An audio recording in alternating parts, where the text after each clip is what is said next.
Viewers എല്ലാവർക്കും നമസ്കാരം. സച്ചിയുടെയും രേവതിയുടെയും നാളത്തെ ആ ഒരു സൂപ്പർ ഹിറ്റ് വിശേഷത്തിലേക്ക് പോയാലോ. അങ്ങനെ നമ്മുടെ സച്ചി ആണെങ്കിൽ ഇതാ കുളിയൊക്കെ കഴിഞ്ഞു റൂമിൽ വരികയാണ്. അപ്പോഴത്തേക്കിനും സച്ചി നമ്മുടെ രവിയുടെ അടുത്ത് പറഞ്ഞു, അച്ഛന് ദേ ഈ സുധി ഉണ്ടായത് ഏത് സമയത്താണെന്ന് അച്ഛന് ഓർമ്മയുണ്ടോ എന്ന് ചോദിച്ചു. അപ്പൊ ഈ സച്ചിയുടെ ഈ സംസാരമൊക്കെ കേൾക്കുമ്പോഴത്തേക്കിനും നമ്മുടെ രേവതിക്കാണെങ്കിൽ ശരിക്കും നാണം വന്നു കേട്ടോ. ഇങ്ങനത് എന്തൊക്കെയാ ഈ പറയുന്നത്? അച്ഛന്റെയും അമ്മയുടെയും അടുത്ത് വന്നിട്ട് ഇങ്ങനെയൊക്കെ ചോദിച്ചു കഴിഞ്ഞാല് മൊത്തത്തിൽ നമ്മുടെ രേവതി നാണിച്ചു നിൽക്കുകയാണ്. അപ്പം ചന്ദ്രമതിക്കാണെങ്കിൽ ഭയങ്കര സംശയം. രാവിലെ മുതൽ നമ്മുടെ രേവതി ആണെങ്കിൽ നല്ലതുപോലെ ചിരിച്ചും കളിച്ചും ഒക്കെയാണ് നടക്കുന്നത്.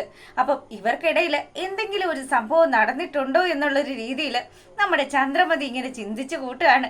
ഈ സമയത്താണെങ്കിലോ സച്ചി അച്ഛൻ്റെ പിന്നാലെ നടന്നു. എന്നിട്ട് അച്ഛനോട് പറഞ്ഞു, അച്ഛൻ ഒന്ന് പറയ്, എനിക്കിതൊക്കെ അന്ന് അറിയാൻ വേണ്ടിയിട്ടാണ് ഞാൻ അച്ഛന് എത്രാമത്തെ വയസ്സിലാണ് ഉണ്ടായത് എന്ന് ചോദിച്ചു.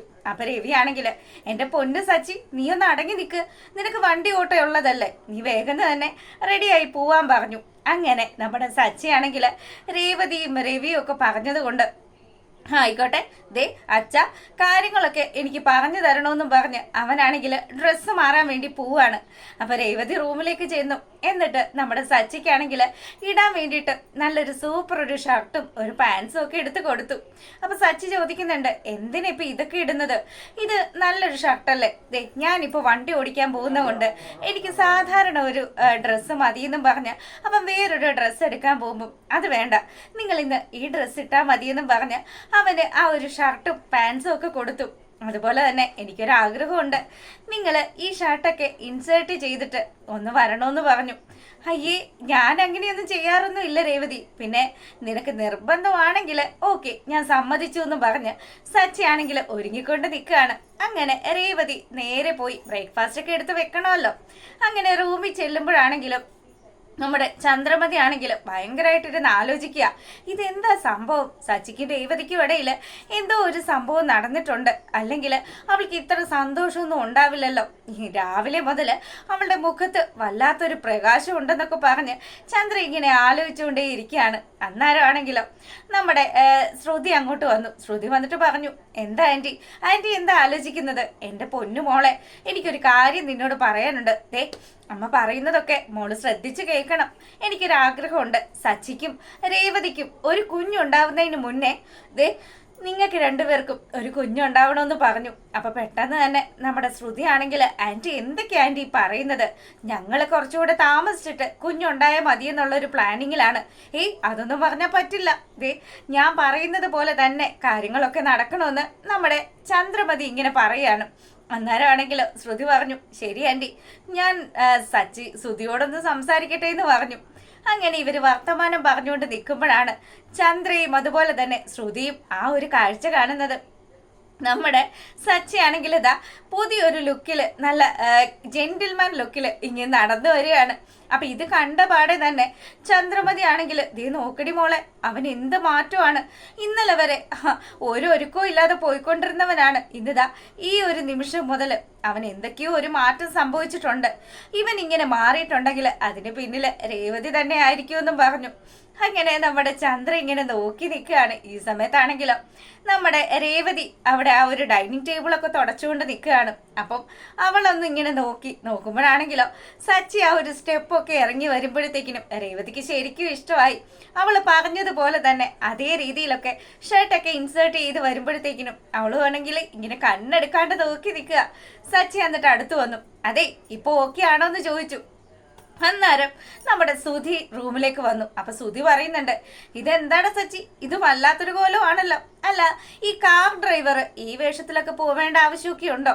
നിനക്ക് ഇതിന്റെ വല്ല കാര്യമുണ്ടോ എന്നൊക്കെ ചോദിച്ച് നമ്മുടെ സച്ചിയെ കൊച്ചാക്കി സംസാരിക്കുമ്പോഴത്തേക്കിനും രേവതി ആണെങ്കിലോ, അതെ ഏത് ജോലിക്കും അതിൻ്റെതായിട്ടുള്ള ഒരു മഹത്വമൊക്കെ ഉണ്ട്, അല്ലാതെ ഒരു പണിയും ചെയ്യാതെ ബാക്കിയുള്ളവരെയൊക്കെ പറ്റിച്ച് എത്ര കാലം ഇങ്ങനെ ജീവിക്കാൻ പറ്റുന്നതെന്നും പറഞ്ഞ് ഒരു താങ്ങ് നമ്മുടെ സുധിക്കിട്ട് കൊടുക്കുകയാണ്. അപ്പം ചന്ദ്രയാണെങ്കിലോ, എടി എന്റെ മകനെ അങ്ങനെ ആവശ്യമില്ലാതെ ഒന്നും പറയേണ്ട കാര്യം നിനക്കില്ല, നീ നിന്റെ പണി നോക്ക്.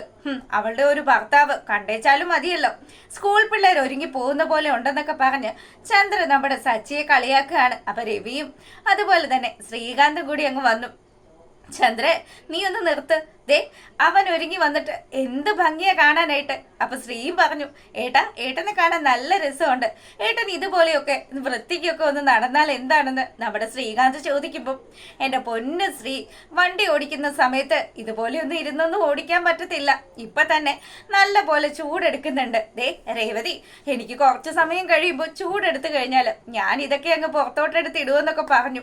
അങ്ങനെ ഇവര് സംസാരിച്ചുകൊണ്ട് നിൽക്കുമ്പോൾ സച്ചി പറഞ്ഞു, അതെ എനിക്ക് അത്യാവശ്യമായിട്ട് ഓട്ടോ ഉണ്ട്, ഞാൻ അതുകൊണ്ട് പോവുകയാണെന്ന് പറയുമ്പോൾ രേവതി ആണെങ്കിൽ സച്ചിക്ക് കഴിക്കാനുള്ള ആ ഒരു ബ്രേക്ക്ഫാസ്റ്റ് ഒക്കെ ഒരു പ്ലേറ്റിനകത്താക്കി ദാ സച്ചിയുടെ അടുത്ത് വന്നിട്ട്, എന്റെ പൊന്നു രേവതി, ഇപ്പൊ തന്നെ സമയം പോയിരിക്കുക, ഞാൻ പോയിക്കോട്ടെ, ഇന്ന് ലേറ്റ് ആയിട്ടാണ് എല്ലാ കാര്യങ്ങളും നടന്നിരിക്കുന്നതെന്നും പറഞ്ഞ് അവൻ ധൃതി കൂട്ടുമ്പോഴത്തേക്കിനും രേവതി ആ ഒരു ചപ്പാത്തിയും അതുപോലെ തന്നെ കറിയും ഒക്കെ വാരി നമ്മുടെ സച്ചിയുടെ വായിൽ വെച്ച് കൊടുക്കുകയാണ്. സച്ചിക്കാണെങ്കിലോ തന്റെ ഭാര്യ തന്നെ എത്രമാത്രം സ്നേഹിക്കുന്നുണ്ട്, അവൾ ഓരോ ഉരുള കൊടുക്കുമ്പോഴും അതൊക്കെ ആസ്വദിച്ച് സച്ചി കഴിക്കുക.